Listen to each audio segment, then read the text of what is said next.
malam rekan-rekan epigrafi. Assalamualaikum warahmatullahi wabarakatuh. Saya sudah menyiapkan tema judul yang berkenaan dengan prasasti dari masa Islam. Saya mengambil judul mengenai skripsi pada masjid-masjid kerajaan di Indonesia abad ke-16 hingga awal abad ke-20 Masehi. Jadi kajian awal epigrafi Islam. Lanjut. Berikutnya, lanjut. Ya, jadi outline dari tema saya ini akan berisi pendahuluan, data masjid berinskripsi, lalu pokok bahasan berkenaan nanti identifikasi, tata letak, isi dan makna, maksud dan tujuan kehadiran inskripsi, lalu penutup dan referensi. Ya, lanjut. Agak banyak nanti slide saya, mungkin bisa di-skip dan bisa dipercepat ya.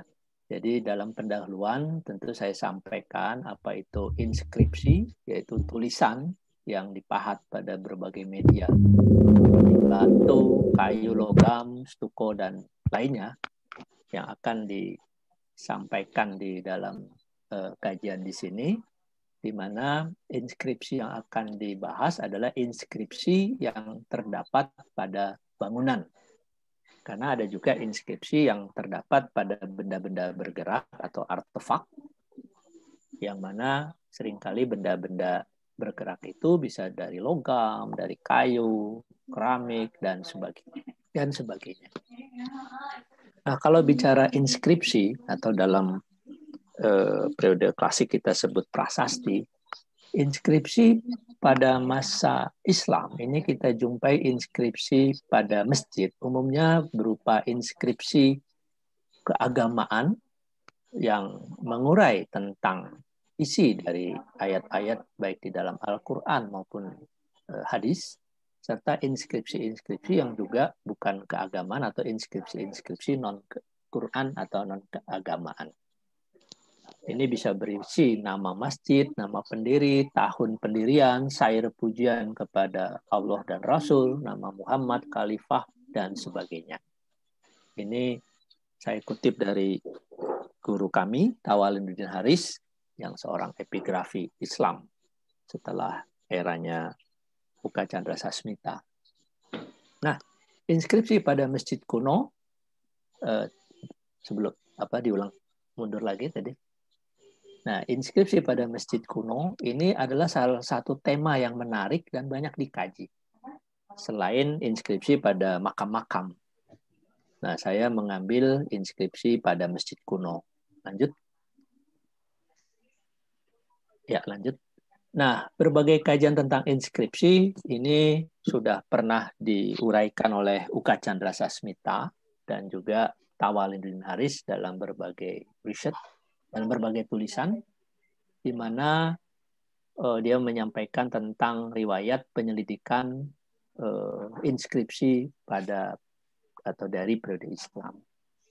Nah, berdasarkan kajian tersebut dan juga bahan yang dikumpulkan ketika kami riset untuk program disertasi, ini mendorong saya untuk mengangkat inskripsi pada masjid-masjid kuno, khususnya dari kelompok masjid kerajaan. Karena seringkali para epigraf itu meneliti masjid-masjid kuno tanpa memperhatikan tingkat-tingkat dari status dari masjidnya. Nah, jadi kajian terhadap inskripsi yang pada masjid kerajaan dulu kami lakukan hanya sedikit berupa pengumpulan bahan dan data, yang mana dalam kesempatan ini akan coba kami olah kembali, meskipun juga masih tidak optimal karena waktu yang terbatas, dengan harapan bisa mendorong penulis untuk mengkaji inskripsi pada masjid dari masa lalu dan juga berkenan dengan teman-teman pemerhati kajian epigrafi Islam. Lanjut.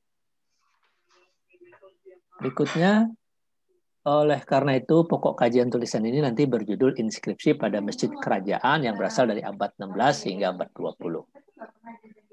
Nah, tentu keberadaan inskripsi pada masjid kerajaan sudah tentu ada maksud dan tujuannya yang menarik untuk dikaji. Selain keletakannya, ya, baik isinya atau makna yang dikandung dalam inskripsi tersebut.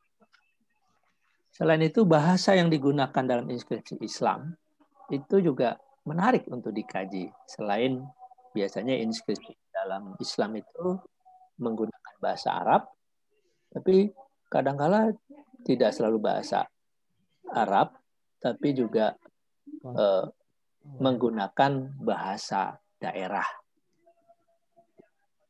Lanjut. Nah, inilah yang akan dikaji nanti berkenaan dengan inskripsi pada masjid kerajaan, berkenaan dengan tata letak, isi, makna, maksud, dan tujuannya. Ya, dilanjutkan. Nah, selain istilah inskripsi, itu seringkali juga digunakan istilah kaligrafi.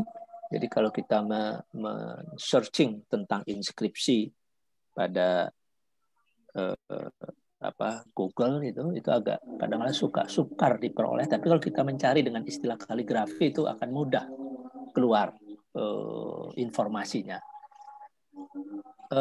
Kaligrafi itu adalah atau inskripsi tentu adalah karya seni Islam yang penting dalam bahasa Arab. Ya.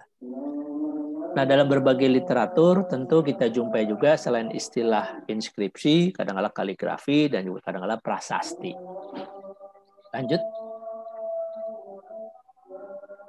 Nah, ini datanya. Nah, data masjid kerajaan yang kami gunakan sebagai sumber data, ini ada 15 masjid, yang mana ke-15 masjid kerajaan ini sebenarnya merupakan objek utama ketika penulis atau peneliti atau saya mengajukan riset untuk program doktoral atau disertasi, yaitu ada Demak, Cirebon, Banten, Mataram, Katangka, Palopo, Ternate, Surakarta, Yogyakarta, Sumeneb, Pontianak, Osmani, Ismailia, Azizi, dan Al-Maksum. Lanjut. Nah, sekarang kita mulai dengan pembahasan yang pertama, yaitu mengenai identifikasi keberadaan inskripsi. Nah, penelusuran terhadap keberadaan inskripsi pada masjid kerajaan ini memperlihatkan ternyata dari 15 masjid kerajaan yang dikaji, itu hanya ada 12 masjid kerajaan yang memiliki inskripsi yang terletak pada beberapa bagian dari masjid dan menggunakan beragam aksara dan bahasa. Bisa kita lihat tabel 1 misalnya, nanti ada, ya silakan ke tabel 1. Ada masjid-masjid dengan sejumlah inskripsi yang menggunakan baik aksara nanti Arab atau Jawa dan menggunakan bahasa Jawa, bahasa Makassar. Lalu lanjut ke tabel berikutnya. Dan juga ada yang menggunakan tetap bahasa Arab dan Jawa, serta ada yang menggunakan bahasa Melayu. Dari ke-15 masjid yang dikaji, hanya ada 3 masjid yang tidak ditemukan adanya inskripsi. Ya, lanjut. Nah, pokok bahasan yang kedua adalah meliputi tata letak. Nah, kajian terhadap tata letak inskripsi pada masjid ini menarik untuk diangkat, mengingat inskripsi pada masjid bisa kita telusuri keberadaannya. Lewat kajian awal, kami mencoba melihat di mana tata letak dari inskripsi tersebut beradanya. Nah, berdasarkan analisis awal kami, ini diketahui pada umumnya inskripsi masjid atau inskripsi keagamaan itu dijumpai pada bagian pintu, tangga, mihrab, mimbar, atau maksurah, dinding, tiang, kubah, pagar, gapura, dan bahkan menara. Kita bisa lihat misalnya tabel kedua. Ini kita jumpai masjid-masjidnya, di mana keberadaan inskripsinya itu kita ketahui tata letaknya ada di mana saja. Pada Masjid Demak kita jumpai di atas pintu utama, lalu di Maksurah. Cirebon kita jumpai di tiang Serambi, Gapura. Lalu Masjid Banten ini tidak kita jumpai ada inskripsi, ya. Lalu Masjid Mataram ini kita jumpai pada ambang pintu utama, ya, dan seterusnya. Kita lanjutkan dulu. Demikian juga masjid-masjid yang ada di Sumeneb, ya, di Pontianak, Masjid Osmani, Masjid Ismail, itu kita jumpai umumnya inskripsi keagamaan, ya, atau kaligrafi itu pada bagian-bagian seperti mihrab, dinding masjid, bahkan ada yang di Serambi, di menara, dan juga kubah, bahkan kita jumpai pada Masjid Azizi di Sumatera Utara atau Langkat, daerah Medan, ya, Sumatera Utara. Lanjut. Nah, sekarang kita coba lihat tata isi setelah melihat tadi identifikasi keberadaan inskripsinya, lalu kita lihat tata letaknya. Nah, sekarang kita lihat isinya, isi dari inskripsi tersebut. Secara isi dari inskripsi ini tentu ada makna dan maksud mengapa dipasang inskripsi pada bagian-bagian dari bangunan masjid. Inskripsi itu bisa berisi pesan-pesan yang berkenaan dengan pesan keagamaan, hingga disebut inskripsi keagamaan, di mana pesan itu tadi dapat berasal dari Al-Quran atau hadis. Tapi ada juga inskripsi yang bukan berisi pesan keagamaan, melainkan hanya memuat nama saja, atau angka tahun, atau peristiwa yang berkaitan dengan pembangunan masjid, perbaikan masjid, dan sebagainya. Nah, bahasa yang digunakan dalam inskripsi bisa tadi bahasa Arab atau bahasa non-Arab, dalam hal ini tentu bahasa daerah, ya, ataupun juga bahasa asing. Lanjut. Nah, sekarang kita lihat secara satu persatu, misalnya pada Masjid Demak ini, Masjid Demak ini inskripsi kita jumpai pada ambang pintu utama dan juga pada maksurah, yang salah satu bunyinya wit pambukakipen Masjid Demak ping dinten Ahad enjing tanggal ping 25 Jumadil Awal tahun Jumakir Warsa 1769. Kemudian pada dinding atas sisi timur maksurah itu juga kita jumpai inskripsi atau kaligrafi Arab yang artinya musola ini adalah tempat mulia untuk raja negeri yang terkenal, yaitu dengan nama Raden Tumenggung Muslim yang memimpin kita dengan kebaikan. Lalu pada ambang pintu sisi utara dan selatan juga diisi kalimat syahadat. Lalu pada dinding di atas pintu mihrab terdapat ukiran kayu kaligrafi Arab yang berbunyi Allah dan Muhammad. Berikutnya. Nah, ini gambar-gambarnya yang memperlihatkan keberadaan inskripsi atau kaligrafi Arab tadi atau Islam tadi. Lanjut lagi. Nah, selain inskripsi, ini di Masjid Demak juga kita jumpai relief atau gambar berupa bulus yang terkenal sebagai Candra Sengkolo Memet, ya, yang berbunyi atau bermakna Sarira Sunyi Kiblating Gusti, bermakna 1401, dan juga Candra Sengkolo pada pintu Bledek. Ini kita skip aja dahulu, kita lanjut saja. Tawaludin Haris ini pernah mengkaji tentang epigrafi Islam di Masjid Agung Demak, di mana diperoleh inskripsi pada regol masjid, prasasti Tratak Rambat, dan prasasti Taruk Tratak Rambat yang sudah dibahas oleh Bapak Tawaluddin Haris ya dalam salah satu artikelnya di Hasanah Jurnal Hasanah Lektur Keagamaan. Jadi kita lanjutkan saja, kita skip aja bagian ini. Lalu kemudian kita lihat pada Masjid Agung Cirebon, ini juga kita jumpai kaligrafi, orang sedang tafakur pada salah satu tiang, ya, ukiran kaligrafi yang berbunyi waspada panembehe yukoning ratu. Lalu kemudian pada gapura atau pintu masuk gapura kita jumpai inskripsi kaligrafi, dan juga pada ruang utama kita jumpai lukisan kaca yang relatif baru sehingga kita tidak kaji, tapi sebagai identifikasi kita jumpai ada inskripsi tersebut. Ya, lanjut. Nah, ini di gapura Masjid Agung Cirebon.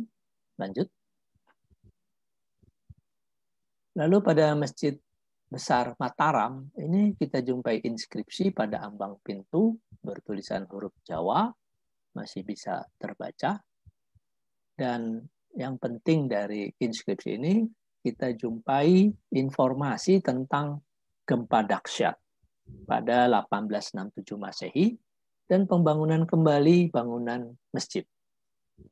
Jadi inskripsi itu memperlihatkan bahwa wilayah Mataram atau Yogyakarta ini dahulu sudah pernah terjadi gempa bumi yang mengakibatkan perlunya perbaikan pada bagian Masjid Besar Mataram. Lanjut. Nah, ini salah satu inskripsi pada Masjid Mataram tadi. Kita lanjutkan dahulu. Ini juga masih Masjid Mataram yang berisi mengenai Masjid Mataram, ya, yang menunjukkan bahwa masjid ini, Masjid Mataram ini merupakan bagian dari masjid dari Kerajaan Surakarta. Ya, lanjut. Lalu kita pindah ke Masjid Tua Katangka, ini di wilayah Sulawesi, di mana di Sulawesi ini kita jumpai inskripsi pada bagian seperti mimbar, mihrab, jendela, dan pintu. Dan yang menarik ini inskripsinya berukiran aksara Arab, tapi bahasanya bahasa Makassar. Nah, inskripsi ini menguraikan perihal pembangunan masjid, pembuatan mimbar, pengadaan kegiatan sholat Jumat, serta aturan-aturan di dalam masjid saat sholat Jumat, serta penyebutan nama-nama seperti nama sultan, serta para petugas yang diberi amanah untuk mengurusi masjid. Sekarang kita lihat secara rinci inskripsi pada ketiga pintu utama masjid. Lanjut.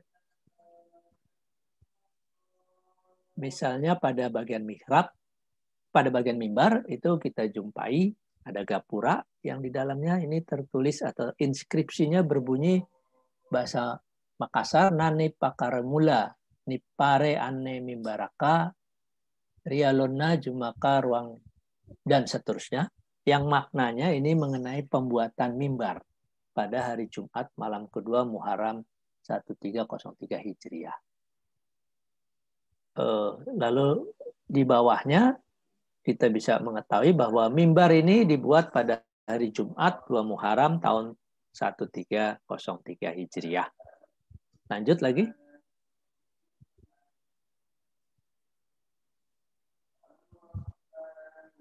Ya, pada pintu utara juga terdapat inskripsi.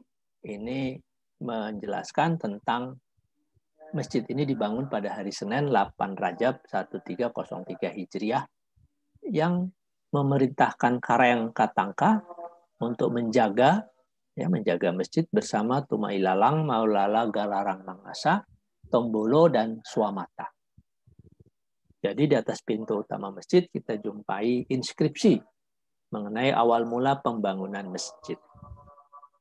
Lanjut. Pada bagian tengah pintu juga kita jumpai inskripsi yang maknanya saya bacakan. Ini pembangunan Masjid Gua dimulai pada bulan Rajab dan selesai tahun Dal. Lalu diuraikan juga tentang kegiatan sholat Jumat dan semua raja hadir pada saat sholat Jumat tersebut. Lalu raja memberikan sedekah pada orang yang melaksanakan sholat Jumat dan juga memberikan sedekah. Lanjut. Nah, terakhir pada pintu selatan, pada pintu bagian selatan masjid juga terdapat inskripsi. Ini di mana masjid dikerjakan pada masa Khadir Muhammad, menenteramkan wilayah dan masyarakat Goa. Ini didukung oleh sekelompok massa yang ikut bekerja dalam pembangunan masjid. Lalu Daeng Bantaeng ini mengukirnya dan menuliskan inskripsi tersebut.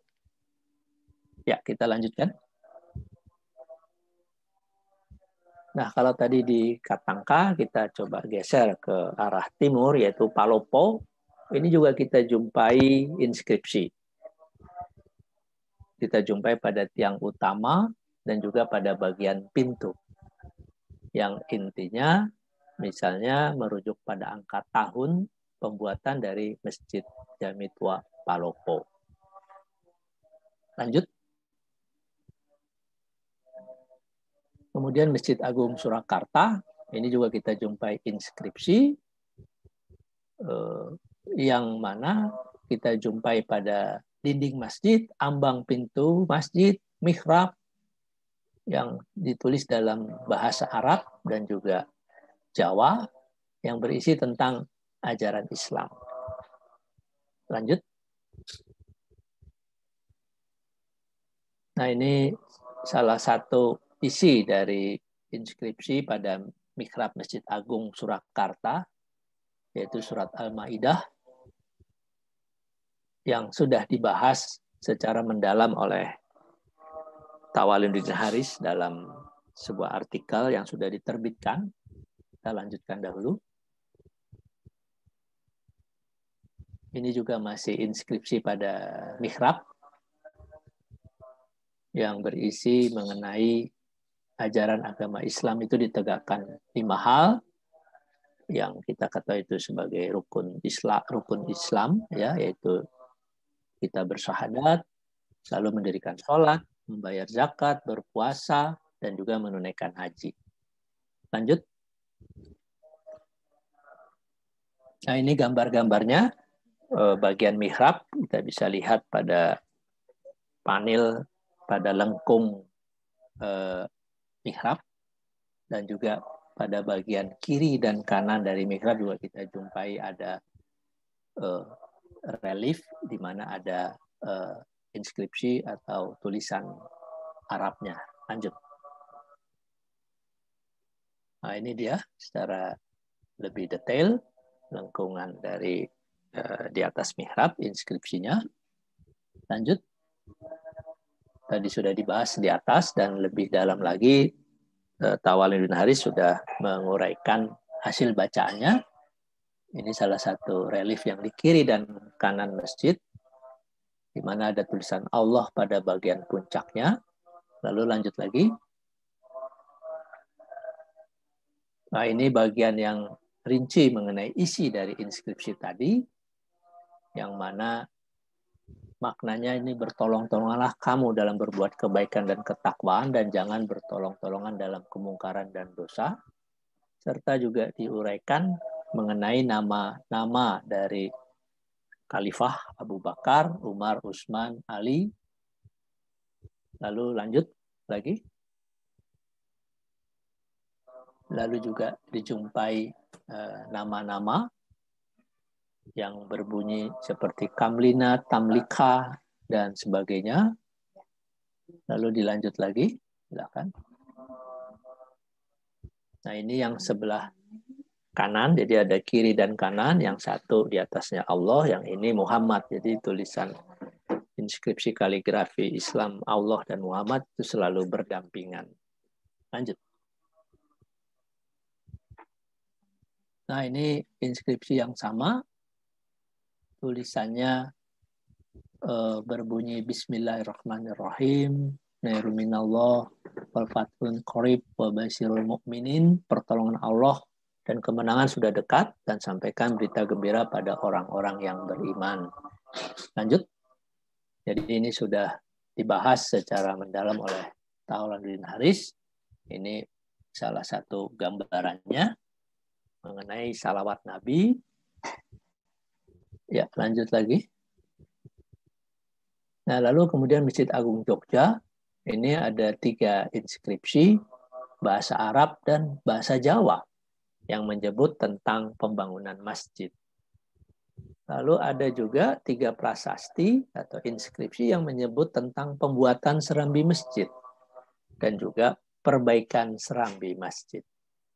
Lalu ada penggantian lantai ruang utama, itu diuraikan oleh 1 prasasti.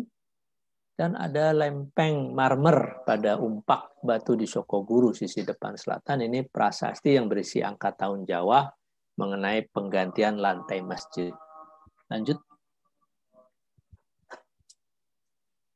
Lalu pada kusen pintu sisi timur Pawestren juga dijumpai prasasti berhuruf Jawa atau inskripsi yang menyebut angka tahun 1767 Jawa, dan juga fungsi Pawestren. Kita ketahui Pawestren itu adalah ruang yang digunakan untuk tempat khusus wanita sholat berjamaah di dalam masjid. Kemudian juga kita jumpai prasasti yang menunjukkan pembangunan masjid. Kemudian ada mana prasasti tadi, ada yang menggunakan huruf dan bahasa Arab, tapi ada juga yang menggunakan bahasa dan huruf Jawa, yaitu pada bagian kanan dan kiri pintu utama. Ya, lanjut.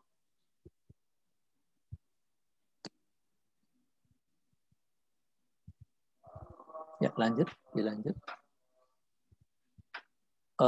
Lalu ada pada Mustoko, dan yang menarik adalah dari inskripsi atau prasasti pada Masjid Agung Jogja ini juga dijumpai perbaikan-perbaikan atau perubahan dalam rangka perluasan masjid, dan juga ini berkenaan dengan adanya peristiwa gempa bumi di Jogja beberapa waktu yang pada abad 19 ya, 1867. Lanjut. Jadi kita bisa lihat bahwa di Jogja, di Masjid Besar Mataram tadi Jogja itu juga kita jumpai prasasti yang menunjukkan adanya perbaikan masjid karena akibat gempa bumi. Ya, lanjut.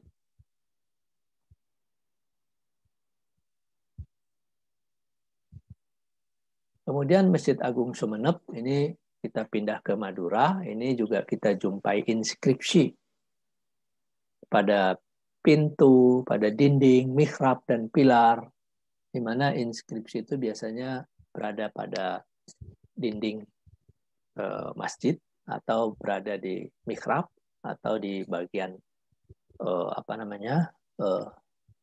atap dari ambang dari pintu masuk ke dalam masjid. Ya, lanjut.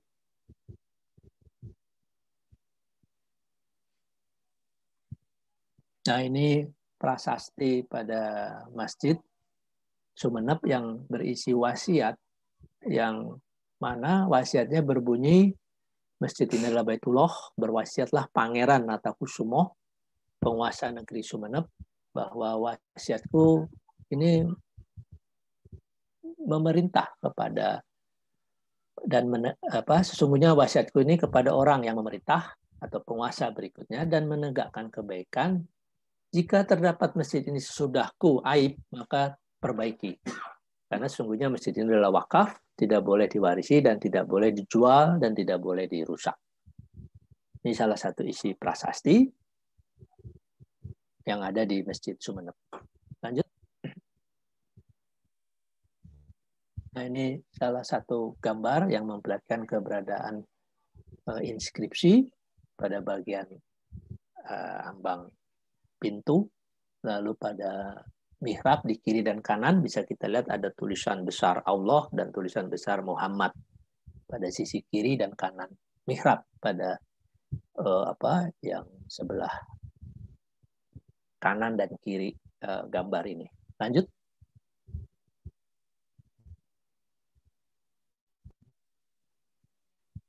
Ya, silakan dilanjutkan.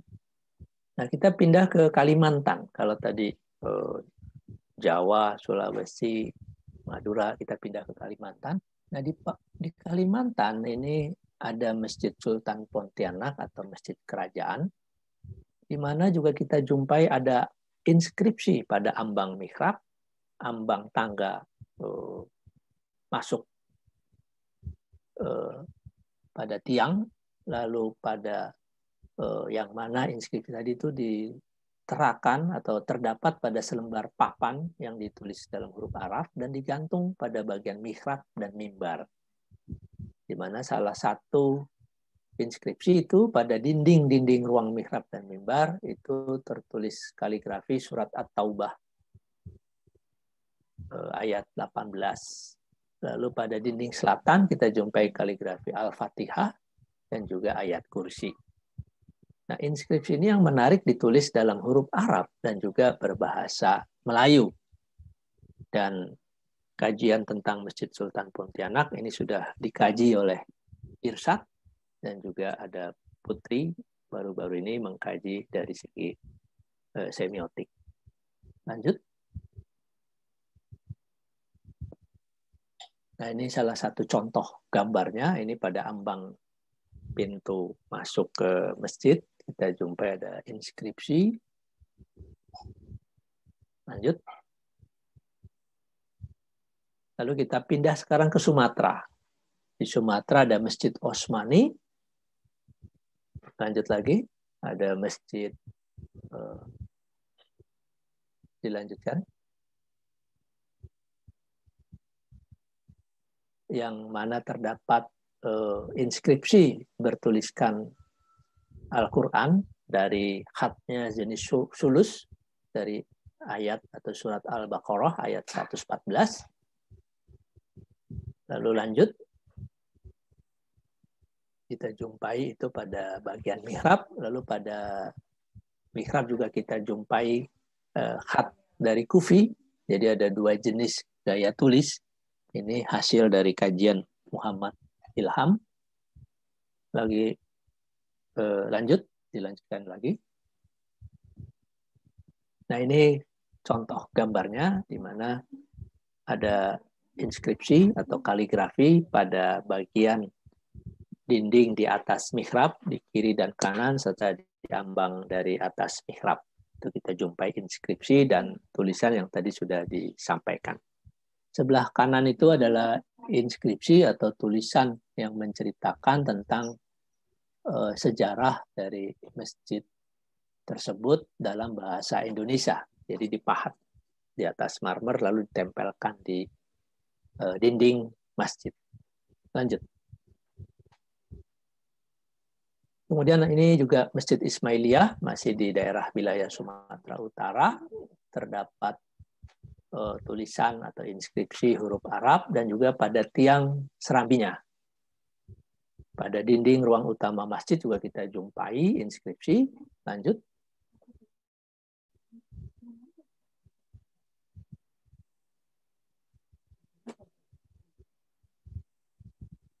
Nah, ini salah satu gambaran tentang ruang utama dari masjid tadi yang memperlihatkan terdapat inskripsi atau kaligrafi pada bagian dinding di sisi barat dari masjid dekat mimbar dan juga sisi dinding di atas jendela itu bagian atas kita jumpai kaligrafi atau inskripsi dalam tulisan Arab.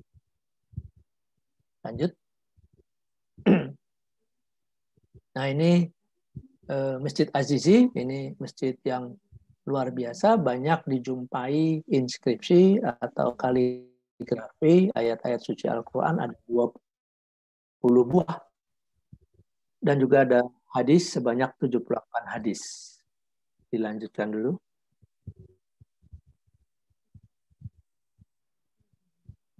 Nah, ini gambar dari Masjid Azizi, di mana pada mihrabnya bisa kita jumpai pada ambang mihrab ada kaligrafi atau inskripsi.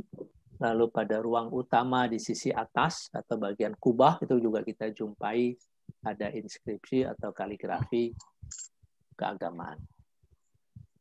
Lanjut.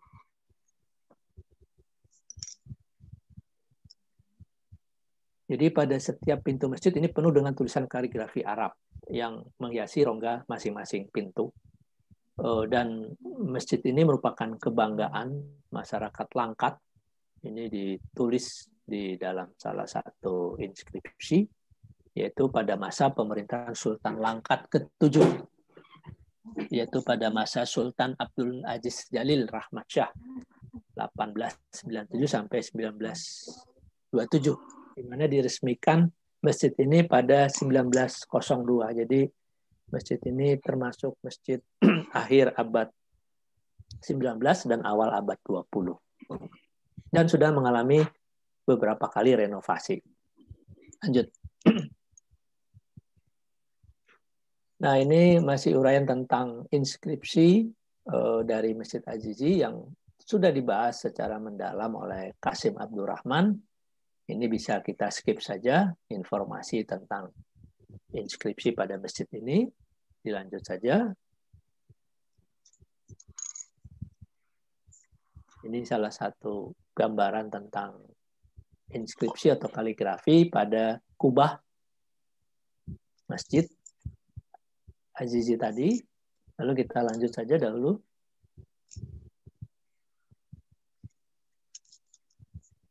Ya, ini kita lanjutkan. Ini uraian dari pesan-pesan keagamaan di dalam inskripsi atau masjid tadi. Di kubah berisi ayat-ayat suci, di mana diminta kita jangan mengikuti hawa nafsu dan jangan pula melalaikan sholat. Lanjut. Ini masih pada dinding masjid. Lalu lanjut. Kita lanjutkan dulu, kita skip.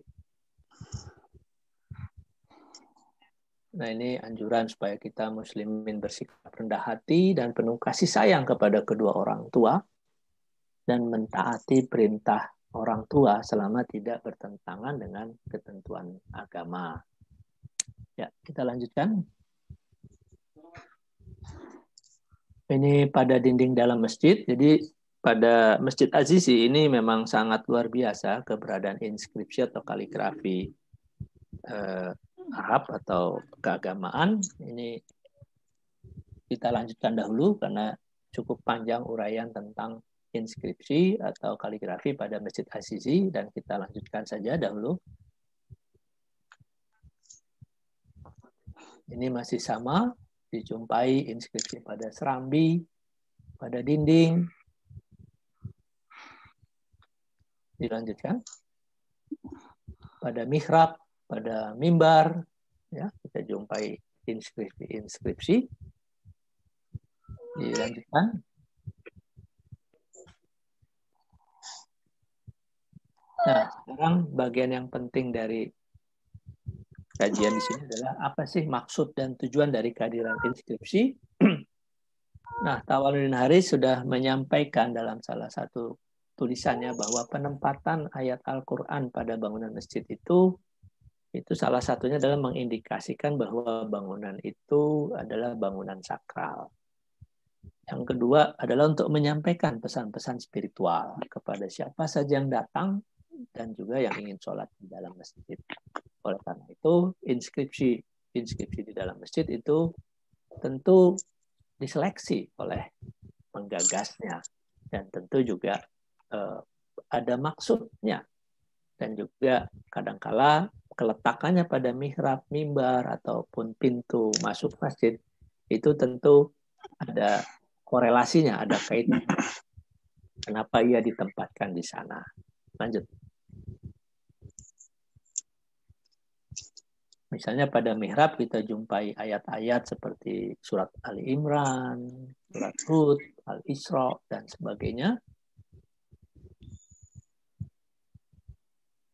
Sehingga dalam kasus kajian mengenai inskripsi pada Masjid Agung Surakarta, dia menjumpai bahwa penempatan surat Al-Maidah atau surat As-Saff pada bagian mihrab itu sesuai dengan fungsinya, yaitu sebagai ayat-ayat yang memberi proteksi atau perlindungan kepada orang yang memimpin imam, menjadi imam atau memimpin sholat berjamaah. Ya, lanjut.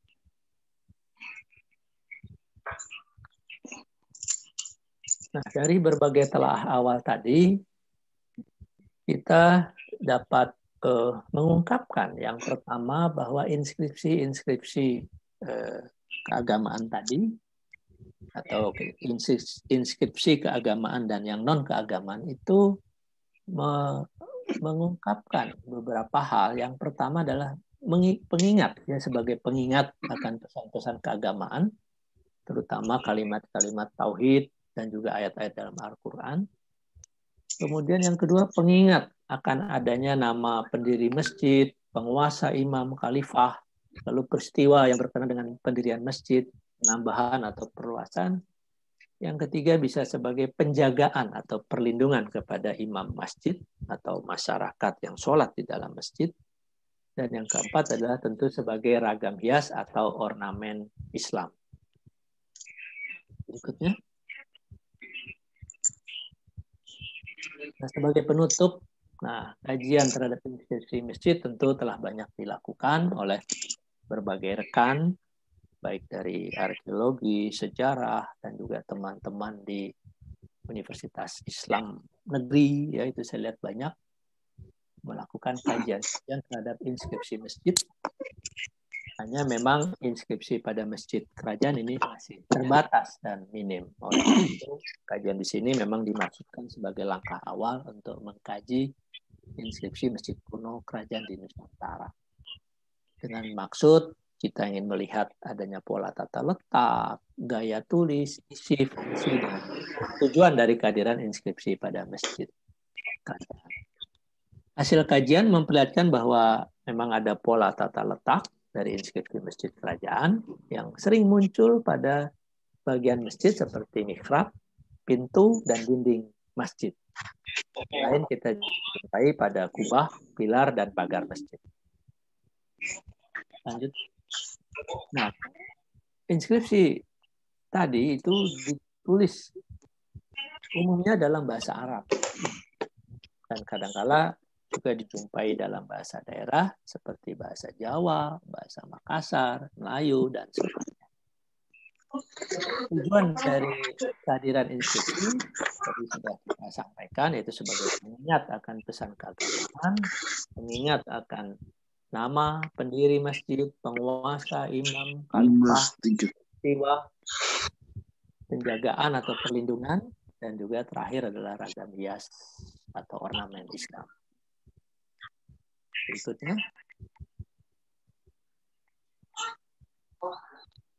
Kajian inskripsi masjid dimungkinkan untuk dilakukan di masa mendatang karena apa yang kami lakukan ini masih sangat terbatas bahan dan dokumen. Sementara inskripsi pada masjid kuno itu sangat banyak, dari Sabang sampai Merauke, itu luar biasa. Dan terus terang dalam kajian ini belum mengkaji dari segi paleoepigrafinya, dari gaya tulisnya belum optimal. Jadi kajian di sini baru pengenalan awal. Jadi kalau melihat judulnya, loh kok kajian awal, ya mungkin bagi teman-teman sudah advance, kalau bagi saya ya baru awal karena memang kajian saya lebih banyak kepada arsitektur dan terkait dengan inskripsi. Ini menjadi bekal untuk nanti mengangkat bahwa kajian tentang epigrafi Islam, tentang inskripsi ini perlu dilakukan oleh peneliti, karena peluang untuk menghimpun, meneliti, mengkaji itu sangat luar biasa, sangat besar ke depannya, dan itu penting untuk mengungkap informasi informasi yang berkenaan dengan inskripsi tadi, dan kita jumpai ternyata informasi dari inskripsi tadi itu